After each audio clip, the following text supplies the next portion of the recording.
اعوذ باللہ من الشیطان الرجیم بسم اللہ الرحمن الرحیم ما كان محمد ابا احد من رجالكم ولكن رسول الله وخاتم النبيين وقال عز وجل كما فرض 3 مرات في القرآن في سورة التوبة وسورة الفتح سورة الصف هو الذي أرسل رسوله بالهدى ودين الحق ليظهره على الدين كله وقال عز وجل كما ورد في سورة السبع وما أرسلناك إلا كافة للناس بشيرا ونذيرا وقال عز وجل كما ورد في سورة الأنبياء وما أرسلناك إلا رحمة للعالمين وقال عز وجل كما ورد في سورة الأعراف قل يا أيها الناس إني رسول الله إليكم جميعا صدق الله العظيم. آج کے دن کو ہمارے ہاں عید النبی کے نام سے منائے جانے کا کچھ عرصے سے رواج ہوا ہے. یہ رواج کی زیادہ پرانا نہیں ہے. جہاں تک عید کا تعلق ہے اس کا جواب تو اس وقت کوئی غلط نہیں ہے، صحیح ہے. اس میں عمومی طور پر عید کے معنی ہے بار بار لوٹ کر آنے والی ہے یا خوشی ہر سال آنے والی. عید الفطر ہر سال آتی ہے، عید الاضحیٰ ہر سال آتی ہے. آدھا یعود تو عید اسی سے بنا لوٹ کر آنے والی، پلٹ کر آنے. اس اعتبار سے یہ یقینی مومن عید ہے. لیکن یہ اصل میں اس کے لیے اس کا استعمال جو ہے یہ بہت ہی تھوڑے عرصے کا شروع ہوا ہے. یہ تو قریب اول تو یہ کہ حضور کی ولادت جو ہے 12 ربیع الاول متفق علیہ نہیں. حضور کی ولادت کی تاریخ طے نہیں ہے.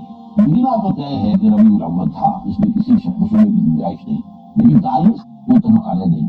بلکہ میرے نزدیک اس سلسلے میں قاضی سلمان منصور پوری رحمۃ اللہ علیہ تو ایک بڑی عظیم کتاب کو مصنف ہے کہ وہ اتنی مشہور نہیں ہو سکی اتنی کہ مولانا شبلی کی رحمۃ اللہ علیہ مشہور ہوئی ہے. لیکن بہت سے اعتبارات سے مولانا شبلی کی کتاب سے بہت بڑھ کر بہت اونچی علمی اعتبار سے اس کا مقام بلند ہے. رحمۃ اللہ علیہ 3 جلدوں. اور یہ جو تھے قاضی سلمان منصور پوری، یہ تقویمات کے بڑے ماہر تھے. رجوی کیلنڈر جو ہے کرسچن کیلنڈر ہے اس کو مسلم جانتے تھے، اور یہ جو قمری کیلنڈر ہے اس سے بھی واقف تھے. ہندی کیلنڈر کی پوری طرح واقف تھے. اسی طریقے سے یہودیوں کے کیلنڈر سے بھی پوری طرح واقف تھے. اس میدان میں ان کا خاص کیونکہ ایجنڈا تھا تو انہوں نے طے کیا ہے یہ، اور میں اسی سے متفق ہوں کہ حضور کی تاریخ پیدائش 9 ربیع الاول تھی. البتہ آپ کی تاریخ وفات متفق علیہ 12 ربیع الاول. 12 ربیع الاول اصل میں حضور کے وفات ہوئی. اور یہ مجھے تو یاد ہے اپنے بچپن کے اندر میرا بچپن جو ہے تو 200 سال پرانا تو نہیں ہے. سمجھیے کہ پاکستان کے قیام سے پہلے تک یہ ہمارے ہاں 12 وفات کے طور پر منایا جاتا ہے. اس کا نام ہی تھا 12 وفات. 12 ربیع الاول حضور کا یوم وفات. اس میں کوئی جشن کا تصور نہیں تھا، کوئی دور دھڑکا نہیں تھا، کوئی جلوس نہیں تھے. ضرور ہے کہ کبھی جلسے ہو جاتے تھے، میلاد کی محفلیں ہوتی تھی، لیکن میلاد کی محفلیں جو ہے وہ صرف یوم ولادت کو نہیں ہوتی تھی. وہ تو گویا کہ ہمارے یہاں کی ایک تہذیب کا ایک جز بن گیا تھا خاص طور خواتین کے لیے، اور وہ تعلیم بالغہ کا ایک اچھا ذریعہ تھا. وہ کیا کرتے تھے کہ کھانا پکا کر بڑے پیمانے پر غریبوں کو کھلایا جائے. بس یہ اس کی ایک جو تھی خوبصورت تھی. باقی یہ اس کے علاوہ کوئی دور دھڑکا اور کوئی اس کو عید قرار دینا جو ہے موجود نہیں. اس اعتبار سے غور کیا جائے آنے یہ ان چیزوں میں سوچنے کا ایک ہے مقام ہے کہ کچھ چیزیں اب یہ کہا گیا ہے. میں اس میں یقین سے نہیں کہہ سکتا کہ اس کی جو ایجاد کی گئی ہے عید میلاد النبی کی حیثیت سے ان کے مول جو ہے مولانا احمد رضا خان بریلوی ہیں. اس کی وجہ کیا اس وقت جو ہے شیعہ سنی کچھ معاملہ مسالمت کا شدت اختیار کر گیا. انہوں نے محسوس کیا کہ یہ شیعوں نے جو یہ محرم اور اس کے تعزیوں کا معاملہ شروع کر رکھا، اس سے سنی عوام بھی بے انتہا متاثر ہو. دودھ رکھا ہوتا ہے اس پڑے کے آتے تھے، اس میں طرح طرح کے ساتھ تواشے ہوتے تھے. یہ وہ قرآن سسٹم نہیں ہوتی تھی چیزیں. یہ سمجھ وقت میں یاد ہے جو ہے وہ پٹے کھیلے جا رہے ہیں، گویا کہ شمشیر سنی پہ مظاہرے ہو رہے ہیں. اور سب جاتے تھے، ہم بھی جاتے تھے، آخر دیکھتے تھے سب مسلمان شریف کو. اب اس ضمن میں جو بھی کچھ بیان کیا جاتا تھا وہ اس کا ظاہر بات ہے کہ ہمارے ذہنوں پر ہمارے کافی شعور پر اثر کرتا تھا. یہ جو ہے اس کا ایک مداوع کرنے کے لیے اس کا علاج بھی کرے تو کوئی ایسی چیز ہونی چاہیے جو لوگوں کی دلچسپی کا ذریعہ بن جائے، وہ بھی بن جائے، اور لوگ اس کے اندر ذوق شریک ہوں. تو یہ میلاد النبی کے جلوس جو ہے ان کے مول جو ہے مولانا احمد رضا خان بریلوی ہے. بہرحال یہ بات تو میں نے ٹیکنیکل انداز سے آپ سے کہی ہے. بہرحال یہ دل خوشی کا دن ہے، ولادت کا دن ہے، اور وفات کا دن ہے. تو یہ حضور کے لیے اصل میں تو یہ دن ہونا چاہیے شکرانے کا دن، اس لیے کہ ہماری عیدوں کے ساتھ لفظ شکر آتا ہے قرآن میں. عید الفطر کا ذکر ہے سورہ بقرہ میں، لِتُكَبِّرُوا اللَّهَ عَلَىٰ مَا هَدَاكُمْ وَلَعَلَّكُمْ تَشْكُرُونَ. اور عید الاضحیٰ کا ذکر ہے ذَلِكَ صَدَقَةٌ لِتُكَبِّرُوا اللَّهَ عَلَىٰ مَا هَدَاكُمْ وَلَعَلَّكُمْ تَشْكُرُونَ. اسی طریقے سے اگر واقع تو حضور کا ولادت کے دن کا معاملہ خاص رکھے تو اس میں وہ تو شکرانہ ہونا چاہیے. اور شکرانے کی شان کیا ہے؟ جب ہم عید کے لیے جاتے ہیں تو تکبیر رب کا نغمہ ہمارے آنے پر ہونا چاہیے، ہوتا نہیں ہے، لوگ چھوڑ جائیں چیزیں، لیکن یہ کہ پڑھنا اللہ اکبر اللہ اکبر لا الہ الا اللہ اکبر اللہ اکبر اللہ، جیسے عیدین کی نمازوں میں اضافی تکبیرات ہیں، تو یہ تکبیرات جو ہے یہ جاتے آتے ہوئے یہ مصنون ہے، یہ پسندیدہ ہے، اس کو ہم چھوڑ. اسی طریقے سے نماز جو ہے ہم کہتے ہیں دو رکعت شکرانے، اصل میں تو اس کو شکرانے کے طور پر بنایا جائے، اس میں ظاہر بات ہے خیرات کی جائے، غریبوں کو کھانا کھلایا جائے، جیسے عید الفطر کے ساتھ فطرانہ ہے تاکہ غریب بھی اس عید الفطر کی خوشیوں میں کوئی شریک ہو سکے. عید الاضحیٰ کے ساتھ غریبوں کے لیے گوشت کھانے کا معاملہ ہے، یہ انتہائی جو ہے آپ کو اپنی قربانی کا گوشت آدمی جو ہے خیرات کرنا ہے، صدقہ کرنا ہے، وہ غریبوں کو بھی جنہیں کو یعنی گوشت کو بیچنے کی جو ہے جو نہیں ہوتی صورت پیدا ہوتی مساوقات، ان کو یہ کہ گوشت کھانے کی. تو یہ چند باتیں جو میں نے کی ہے آج اس عید میلاد النبی کے نام کے حوالے سے اس کا قسم کیا ہے. دیکھیے ختم نبوت جو ہے ہمارے عقائد کے اندر لازماً شامل ہے، یعنی نبی اکرم صلی اللہ علیہ وسلم کے آخری نبی تھے، آخری یوں سمجھیں کہ بعض روایات کے مجھ سے اگر 1.25 لاکھ انبیاء دنیا میں آئے ہیں تو اس کی آخری کڑی بھی صرف حضور صلی اللہ علیہ وسلم. اور یہ 1.25 لاکھ میں سے وہ بھی جو نبی بھی تھے رسول بھی تھے. رسول جو ہوتا لازماً نبی ہوتا ہے، نبی لازماً رسول نہیں. وہ 313 کی جو ہے تعداد بتائی گئی ہے کہ رسول آئے دنیا میں، آخری رسول میں محمد صلی اللہ علیہ وسلم. لیکن ختم نبوت کا 2 مفہوم ہے، ان میں سے ایک بہت عام ہوا ہے، اس کی خاص وجہ ہے، اس کا تعلق ہے شریعت سے، قانون سے. وہ ختم نبوت کا مفہوم کیا ہے کہ آپ آخری نبی آخری رسول، آپ کے بعد کوئی نبی نہیں کوئی رسول نہیں.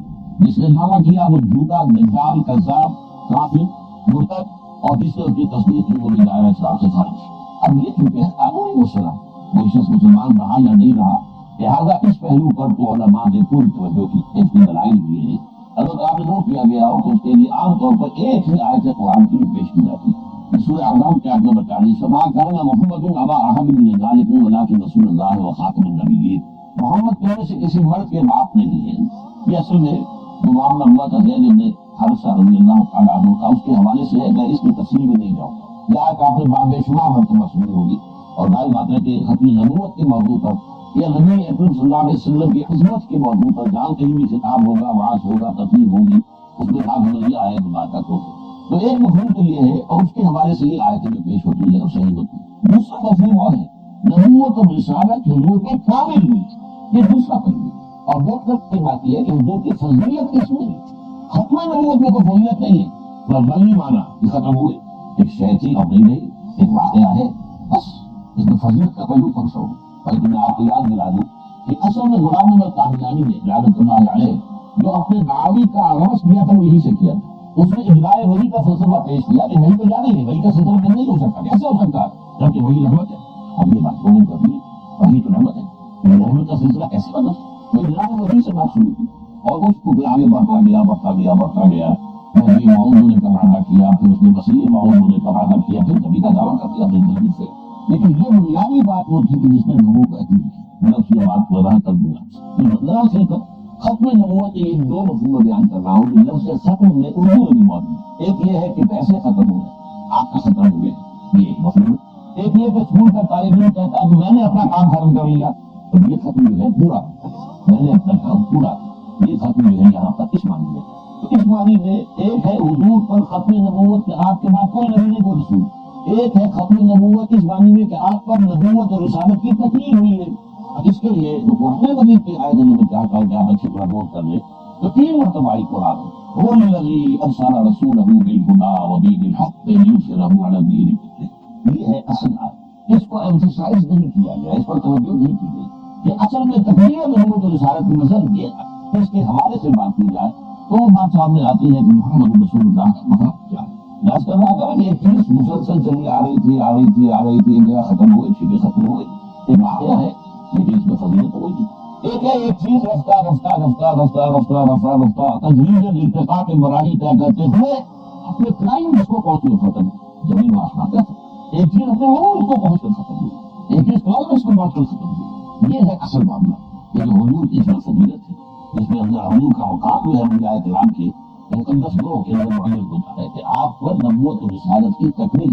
حضور پر نبوت ختم ہو گئی، آپ کے بعد نبوت نہیں ہے، رسالت نہیں ہے. جس نے دعویٰ کیا وہ اب میری حدیث کے دو استتمام نبوت و رسالت کے اعتبار سے یہ بھی حضرت ابو ہریرہ سے رضی اللہ تعالیٰ عنہ، اور یہ متفق علیہ ہے، بخاری اور مسلم دونوں۔ یہ بات میں نے آپ سے کہا ہے کہ جو حدیث متفق علیہ ہے اس سے اوپر کوئی درجہ نہیں ہے حدیث کے مستند ہونے، وہ قرآن مجید کے قریب ہی پہنچ جاتی ہے وہ حدیث نصرت کے اعتبار سے۔ قرآن قرآن ہے، حدیث حدیث ہے، قرآن لفظ وحی ہے، حدیث معنی وحی ہے، قرآن محفوظ ہے لفظ، حدیث محفوظ نہیں ہے لفظ، لیکن سب کے اعتبار سے جو متفق علیہ روایت ہوگی وہ قرآن مجید ہی کے قریب ہوگی۔ اس روایت کے الفاظ کیا ہے؟ آپ نے فرمایا مسلم و مسلم انبیاء ہے، میری اور باقی دوسرے رسول و نبیوں کی مثال سے ہے کا مسئلہ قصر، ایک محل کی ہے، ایک عمارت بڑی شاندار بنائی گئی، اس سے نہ بنیانہ، اس کی تعمیر بہت عمدہ ہوئی، بہت اعلیٰ ہوئی، بہت حسین، اور تھوڑے تبدیل ہو بہت رہا ہے لگے نتیل، لیکن ایک جگہ پر اس میں رکھنا چھوڑ دیا گیا، بہت ساری جان نہیں رکھنا ہے، کیا ہے، کس لیے ہے، کیوں چھوڑ دیا گیا، کیوں تبدیل نہیں کی گئی؟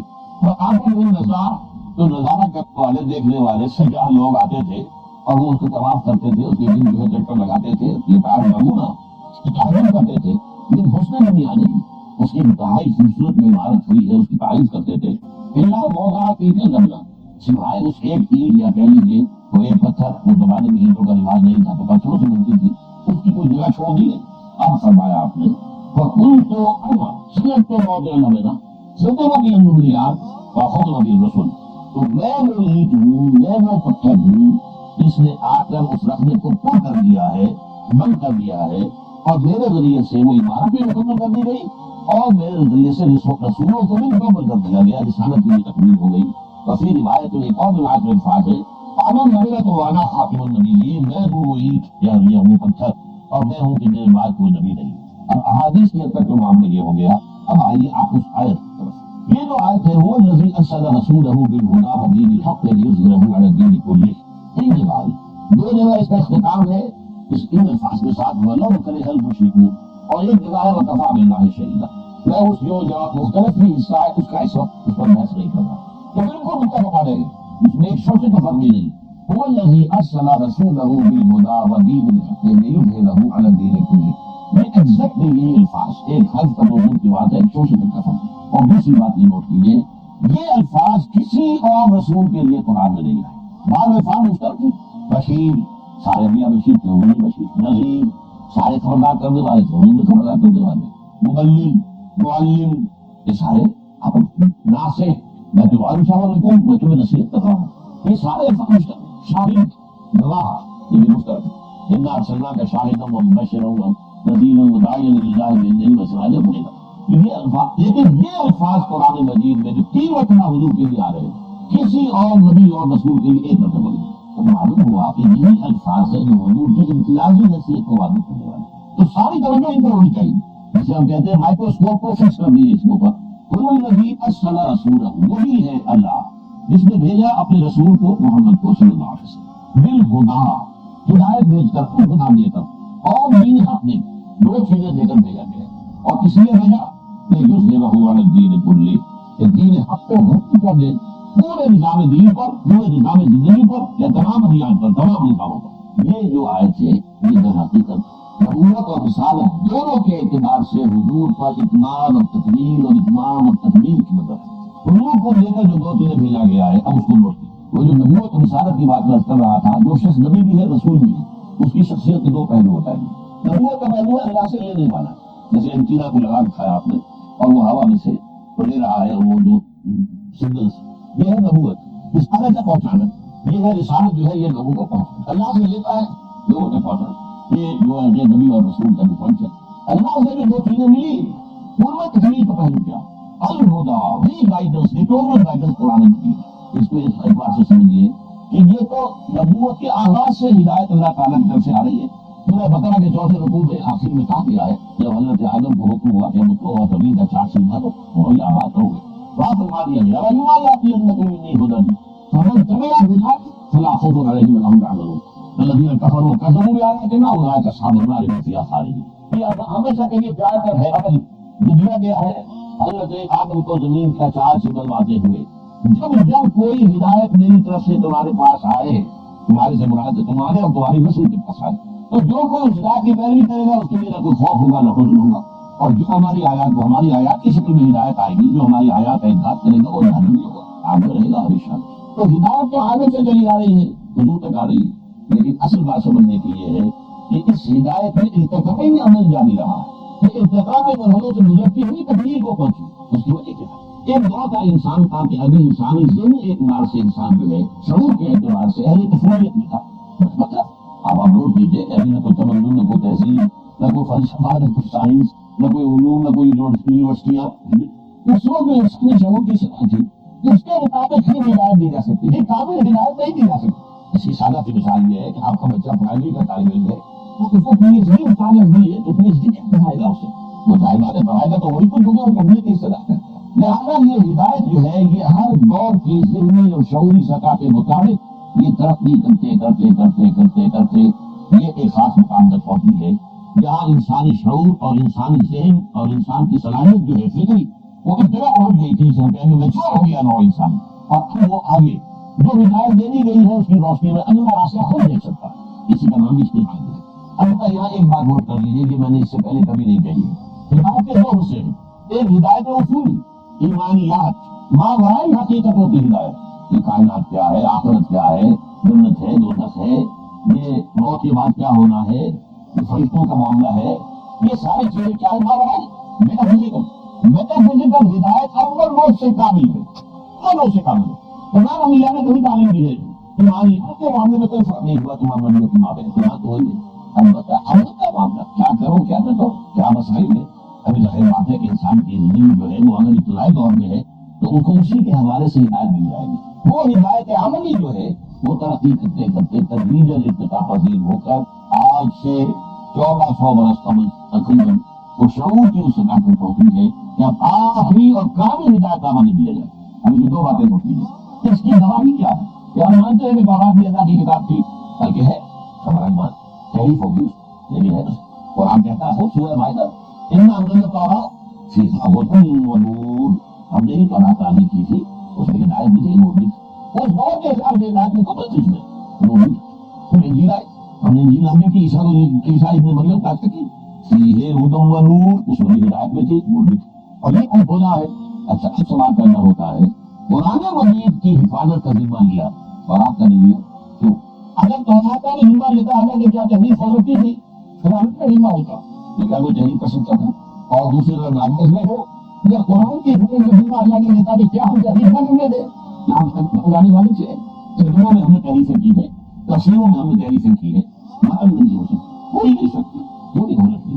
اِنَّا نَحْنُ نَزَّلْنَا الذِّكْرَ وَإِنَّا لَهُ لَحَافِظُونَ، ہم نے ہی اس پر ذکر کو نازل کیا، ہم اس کے محافظ ہیں۔ جس آیت کا پہلا حصہ پہ مستر کے تو آپ کس نے نازل کی؟ اللہ نے کی۔ ہم ہی نے اس ذکر کو نازل کیا تو محمد نے کہا اِنَّا أَنزَلْنَا التَّوْرَاةَ، تو نزول کا حصہ پہ مشترک ہے قرآن اور تورات اور انجیل اور کتابیں صحف ابراہیم وغیرہ وغیرہ، حفاظت کرنا صرف قرآن کے لیے کیوں؟ میں یہ کہا کرتا ہوں لطیف انداز میں کہ ان کتابوں کو یہ حق پہنچتا ہے کہ اللہ سے شکوہ کریں کہ ہمارے ساتھ اس کو دینی دیکھنے والا سلوک کیوں کیا؟ ابھی تیری کتاب ہے قرآن کی کتاب نہیں کیا نہیں، تم ابھی تمہارے اندر ہدایت قابل نہیں ہوئی تھی، تم تو اصل میں انٹرنل پیریڈ کے لیے ہدایات پر مشتمل تھی، یہ دو کی لفظ ہدایت اور ہدایات، اس لیے قرآن کے لیے صرف اہمیت جو ہے وہ ہدایات، اور پوری دور کے لیے انٹرنل پیریڈ کے لیے جو ہے نوع انسانی کے لیے ہدایات دے کر نازل کیا گیا تھا۔ خدا آئی تھی جب اللہ کے دنیا سجانے میں ضرورت نہیں تھی، اللہ تعالیٰ نے جب وہ آخر ہدایت آخر کامل ہو گئی اب یہ ہے کہ اس کی حفاظت کروں تو اور ہدایت کامل نہیں۔ یا وہ مسئلہ میں حل کر دوں تو قادیانی کی بات کا میں نے کہا کہ میں بعد میں کروں گا کہ قادیانی نوجوان سے میری بات ہو رہی تھی، میں نے اس سے دو باتیں پوچھی، یہ بتاؤ کہ کیا تم مانتے ہو کہ قرآن میں ہدایت کامل ہوگی؟ بالکل۔ اچھا کیا تم یہ مانتے ہو کہ قرآن محفوظ ہے، اس میں کوئی تحریف نہیں ہوئی؟ بالکل بالکل بالکل۔ تو پھر مجھے وحی کی ضرورت بتاؤ، جب ہدایت کامل ہو گئی اور محفوظ بھی ہے تو مزید وحی کی ضرورت کیا ہے؟ یہ اللہ تعالیٰ کا شعور تو نہیں کہ حکمت کے جو کام ہوتا ہے حکمت سے ہمت سے، اور یہ ہدایت کے لیے دیا مانتے ہیں ہدایت قابل ہو چکی بھائی، اس ہدایت میں جتنا پانی آ سکتا ہے آ چکا، آپ کھانا ڈالو گے تو پانی ڈالو گے وہ ادھر ادھر گر جائے گا۔ یہ ہے دلیل اصل میں ختم غنیمت کی جو بدقسمتی سے ہماری طرف سے پیش نہیں، وہ مجھے آ کر یاد ہے کہ مجھے قرآن مجید کے الفاظ ہیں کیونکہ نمرود کے بارے میں فضوحت النذیر کا فرمان جواب مضبوط ہو کر میں نے اس بات میں جواب نہیں تھا ہدایت مکمل ہو گئی، اگر محفوظ نہیں آپ یوں کہو کہ اس کو تحریف ہو گئی، اب ضرورت ہے کہ کوئی نبی آئے وہ اس کے اندر آ کر بتائے کہ صحیح کیا تھا غلط کیا تھا، کوئی کمی تھی تو اس کو پورا کرے، کوئی غلطی ہوئی تو اس کی تصحیح کرے. لیکن اگر قرآن کو مان لے کوئی شخص کہ اس میں ہدایت کامل ہو گئی اور یہ جو محفوظ ہے، تو پھر کسی اجماع وحی کی بنیاد ہی پیدا نہیں ہوتی جہاں سے اس شخص نے فتنے کا آغاز کیا تھا اسی پر جڑتا ہے. اس میں دوسری بات یہ نوٹ کیجیے کہ حضور سے متصل طور پر نبی اور رسول کون تھے؟ حضرت عیسیٰ. یہ 600 برس جو ہے حضرت عیسیٰ اور حضرت محمد کے درمیان خدمت اولا، اس سے پہلے کبھی ایسا نہیں ہوا کہ دنیا میں کوئی نبی یا رسول نہ ہو. ان 600 برسوں میں نہ کوئی نبی نہ کوئی رسول، ان تک کوئی رسالت و نبوت ہے. حضرت مسیح کا یہ قول موجود ہے آج بھی. اپنے حواریوں سے کہا میں ابھی مجھے تم سے بہت سی باتیں اور کہنی تھی لیکن ابھی تم ان کا تحمل نہیں کر سکوگے، جب میں فارقلیق آئے گا تو پھر بتائے گا صلی اللہ علیہ وسلم. اس یہ فارقلیق کا لفظ جو ہے ان کے حلق میں ہری اندر پھنسا ہوا، کائی فلائی کراس، ویریکل کراس اور پیراکلیق، اس لیے کہ اس کے معنی ہے محمد. یہ اصل مسئلہ محمد عامل تعریف ابن کریمہ کی کنفرڈر جو کہ آگے تسلی دے گا وہ اس کو غلط ہے، اس کے اندر تحریف کی ہے. لہٰذا یہ جو فارقلیق قائم تھے جو آپ جو کہ محمود ہوں گے صلی اللہ علیہ وسلم وہ آ کر ان سب کو بتائیں گے. یعنی ساری تعلیم تکمیل والی تعلیم جو ہے اس کا معاملہ ابھی ہے محمد کے لیے، ابھی تو اس قابل نہیں ہے. 600 برس اور تمہاری زندگی جو ہے وہ ہو جائے، آگے بڑھ جائے اور وہ الہدا آئے. نمبر 2 لے کر کیا چیز بھیجے گئے؟ دین حق اور دین حق کیا مکمل نظام جو مبنی پر ہے. سب سے بڑا حق کیا ہے؟ قاعدہ کرنا کی اسی کا حکم چلنا چاہیے. دین حق کیا ہے؟ پورا نظامی زندگی جو اللہ کی حقیقت کے اصول اور پوری زندگی کی تمام اصول اور تمام پہلو اجتماعی اور انفرادی وہ اللہ کی بندگی اور عبادت کے اندر آ جائیں میرے حق ہے. اور یہی نظام عمل ہے.